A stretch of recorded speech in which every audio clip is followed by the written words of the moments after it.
You can't win this king and pawn endgame if you do not know how to use the power of opposition. Wondering what that is? Well, then let's understand what is opposition. So, when two kings are separated by one empty square on the same file or on the same rank, then it's called as the opposition in chess. So, why are we studying this concept of opposition? What is the importance of it? Well, since you know that in chess, both the kings cannot come next to each other unless you are Grandmaster Vidit Gujarati. Alright, jokes apart. So, since the kings cannot stand next to each other, therefore they form a mutual blockade. That means the white king is obstructing this black king to come on either of these squares. Similarly, the black king is obstructing white king to jump on either of these squares. Therefore, in such a situation, the player who's not having his turn right now is said to have the opposition. For example, in this situation, if it was black's turn to move, that means black will have to give up control of these three squares because he has to move his king to either one of these squares, right? So if black moves over here, that means he has lost the control of this square, and white king still has all of these squares within his control. So therefore, in this situation, since it is black's turn to move, we will say that white has the opposition and black is forced to give up this opposition. Similarly, if it was white's turn in the game, then we would say that black has the opposition here and white is forced to move and give up the control of these three squares. Now you must be thinking, so what exactly should we do as chess players? Should we give up the opposition or should we take the opposition? Well, if you want to get a winning advantage in the game, then always aim for taking the opposition. So that means you should have control of these squares and it should be black's turn to move. So here, if you are playing with the white pieces, then it should be black's turn to move, because in that way black king would be forced to give up this opposition, putting him in a not so good position and giving you as white king tremendous advantage in the game. So let's understand this in detail now. Since it is black's turn in the game, we will say white has the opposition, and because white has the opposition, white is winning. Why? Because let's say the black king moves over here. What can white play? White can simply play king to d6, and this is completely winning for white. Why? Because if you calculate that if black tries to go after this pawn and if you try to go after this pawn, then your pawn will promote first. How did I did the calculation so fast? Just count the number of wounds. 1, 2, and then getting the king out of this line of the pass pawn. So 3 and then 4, 5, 6, 7, 8. So it would take a total of 8 moves for black to get a queen on the board. And for white, it is less than that. Let's count. 1, 2, 3, and now white king has to get off this A file. So 4 and now 5, 6, 7. So black is able to get a pawn in 8 moves and white is able to get a pawn in 7 moves. So you know, even if black king is rushing after this, you don't have to worry because you are simply winning this game. Let's see that in reality. King moves, king captures, king comes near to this pawn, king moves, king captures, and now pawn moves ahead, and now king moves here, pawn moves, and in this pawn race, white is winning. And white is able to queen first, now also controlling this diagonal, and most important, the queening square of this passed pawn. So let's go back. So king to f7 is definitely not working. What if black plays king to d7? So should we go this side or should we take opposition and come on this side? Well, if you make the mistake of going this side, thinking that the black king will go on this side and you will simply go and capture on this side and quickly promote the pawn, then this is just a dream that you're watching. Because don't underestimate your opponent. He also knows that you're going to queen faster, so he's not going to go after this pawn. So when you try to go on this side of the board, he will also come on the king side of the board, giving direct opposition to your king and making sure that your king gets stuck in the corner and is unable to promote the pawn and ultimately stalemating the game. You want to see how that happens? Here is how it would look. King would come here, giving a direct opposition to your king. If you go on the king side of the board to capture this pawn, so if you play king to g7, then he will play king to e7. Again, taking direct opposition. Now if you capture this pawn, Then he will play king to f7, again taking direct opposition. King is forced to go to the corner, and now king comes to attack this pawn, and after you move this pawn, black will simply play king to f7, and this is a stalemate. So let's go back. So therefore, after king to d7, running after this pawn would not be a good idea. So what should white do? White should take the opposition. White should play king to d5, taking the opposition from the black king. And now if black king runs on this side of the board, then you simply run on this side and quickly promote your pawn. We have already seen how that happens. And let's say if black tries to defend on the queen side of the board by getting this king over here, then you again take the opposition. And after this move, now since you cannot get your king over here, you will now get your king to the d6 square. Now you are doing the knight opposition. Now what do I mean by knight opposition? Well, actually there is no term like knight opposition in chess, but when I use the term knight opposition, what I mean is you get your king to a position where it is just knight's distance away from the opponent's king. So if the knight was sitting here, then he would have given check to this king, right? So you're just getting your king to a place where it is a knight's distance away from this king. So you are doing the knight opposition, but do remember there is no term called as knight opposition. So now where should this black king go? If he goes over here, then you come here, and now he has to go back, and now you can simply capture this pawn and start pushing this pawn. When the black king would be busy capturing our pawn, we can go on the other side of the board and just promote this pawn. So king moves, king captures, let's say king moves back over here, then we move our king here, and now from here onwards it's an easy win for white. So let's go back. So therefore, taking the opposition in chess is very important. So because here in this situation it was black's turn to move, black was completely losing the game because he was losing the opposition. But what if it was white's turn to move? So if it was white's turn, then the game would have been a draw. Why? Because black has the opposition now. So white has to give up the control of the squares, and if white, let's say, decides to go on f5, then black would take the opposition with king to f7. If white goes to g5 square, then white would lose quickly to king to e6. Notice now white doesn't have any squares. If he goes on this side of the board, he's completely losing, and as you see, white made a mistake and now white is losing.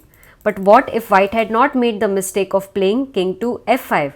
What if he had played king to d5? Then the game would have been a draw. Why? Because now black can take the opposition with king to d7, and now if king c5, then king to c7, and now white doesn't have access to all of these squares, so white cannot make a progress, and that is why the game is a draw. Now that you have understood the concept of opposition, let's dive deeper into this concept by understanding the three different types of opposition. The first one is direct opposition. So in chess, when we are talking about opposition in general, we are actually implying direct opposition. So opposition or direct opposition is the same thing. So if two kings are separated by one empty square, then we will call this as opposition or direct opposition. So now let's dive deeper into this concept of direct opposition by studying this famous game which was played between Serbian Yugoslav Grandmaster Svetozar Gligoric and 11th world champion Bobby Fischer. Now Bobby Fischer was playing with the black pieces, and as you can see, both the players are blockading each other's pawns. Bobby plays rook to h3, white plays rook to c1, rook h8, king takes pawn, rook b8 check, king to a4, rook a8 check, king b3, rook to c8, attacking this rook, and now rook takes rook, king takes rook, king to c4, king b8, and here the players agreed to a draw. And why have they agreed to a draw? Because no matter what white plays here, black will not let white promote this pass pawn. Let's say if white tries king to b5, then black can take the opposition with king to b7. Since black has the opposition, white has to move. If he moves to c5 square, then black will move to c7, taking the opposition again. King b5, king b7, king a5, king a7. If white tries to play b5, then black will play king to b7. And now how can white progress from here? If king moves back, then king b6. Notice the pawn has already crossed the midpoint of the board, so these are the key squares. So black would make sure that whatever move he plays, his king is lying is one of these key squares so as to stop the promotion of this pawn. Let's go back. If white pushes the pawn over here, then the key squares of this pawn would be these. So black will try to remain in one of these squares. So black will play king to b8. If king a6, then king a8. And now it's very hard for white to make a progress and the game is very drawish. Let's go back. That is why when both the players reached this scenario, they agreed to a draw because no matter how hard white try, black will not let this pawn promote on the board. Now let's understand second type of opposition, and that is diagonal opposition. So an opposition which is along a diagonal, we will call that as diagonal opposition. So let's understand this with the help of this example. Here it is white's turn to play, so that means black has the opposition. But this opposition mere is not sufficient to win this game. Why? Let's say white plays king to c1, and if black here plays king to d3, then white will simply play king to d1 and will take the opposition. Therefore, after king to c1, black will have to take diagonal opposition in order to get the direct opposition.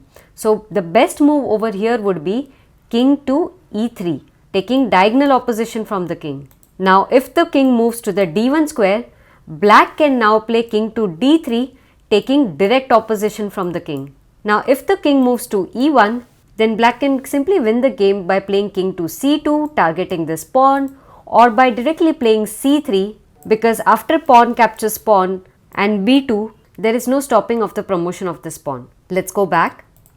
And if here white goes to the c1 square, then black can now take the knight opposition, that means getting his king at a distance of a knight, so that the white king doesn't have access to any of these squares. White king is now forced to go to the b1 square, and now king to d1, taking direct opposition again. King goes to the corner, and here you don't want to rush and play king to c1, otherwise you will just simply stalemate a winning game. So the winning move over here would be c3, pawn takes pawn, king to c2, and now there is no stopping of this pawn. So let's go back. Therefore, after king to c1, black had to take diagonal opposition so as to get direct opposition in the game. I hope you are having a blast learning this amazing content. And let's be real, who wouldn't be? So why don't you hit that subscribe button now? It's like giving this channel a high five, but in the digital world. So hit that subscribe button right now. And now moving on to the third type of opposition, and that is distant opposition. So a distant opposition is an opposition either on the same file or on the same rank, but here in this case the kings are separated by more than one square. So as you can see, the white and the black king are having a distant opposition. But in this case, who has the opposition? So let's find out. So here in this case, it was white's turn to move. So white played king to e2, and after this move, if you count the number of squares between the kings, then it's an odd number. There are 5 squares. So because the number is odd and now it is black's turn to play, therefore in this scenario the white king has the distant opposition. It's the same scenario like what you saw in the direct opposition.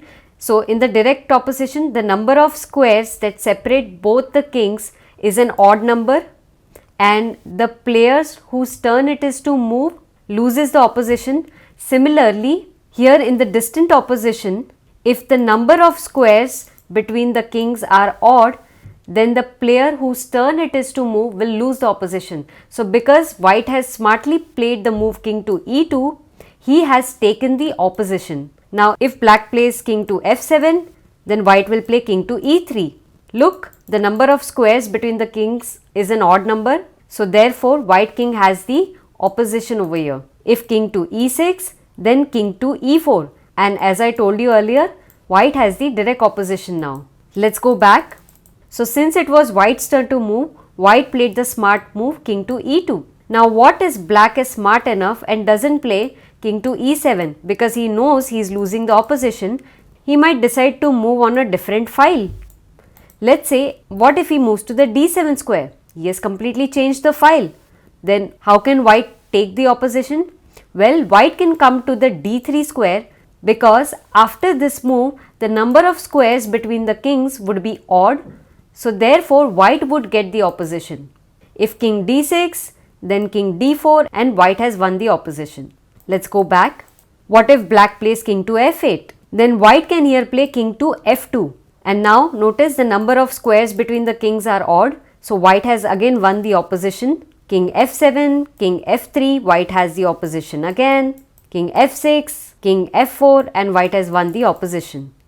If king moves to e6 over here, then white can simply win the game by playing king to g5, attacking the pawn. This king is too far off over here, and if black king decides to stop this white pawn, then white king can simply go after this pawn and try to promote this, and it would be very hard for black to stop to deal with two pawns on different sides of the board. And if black king doesn't stop this pawn but instead puts his energy in capturing this pawn and trying to promote his own pawn, then he wouldn't be able to do that on time because he's just too far off from this pawn. Do like this video if you have understood this concept. And now it's time for the question of the day.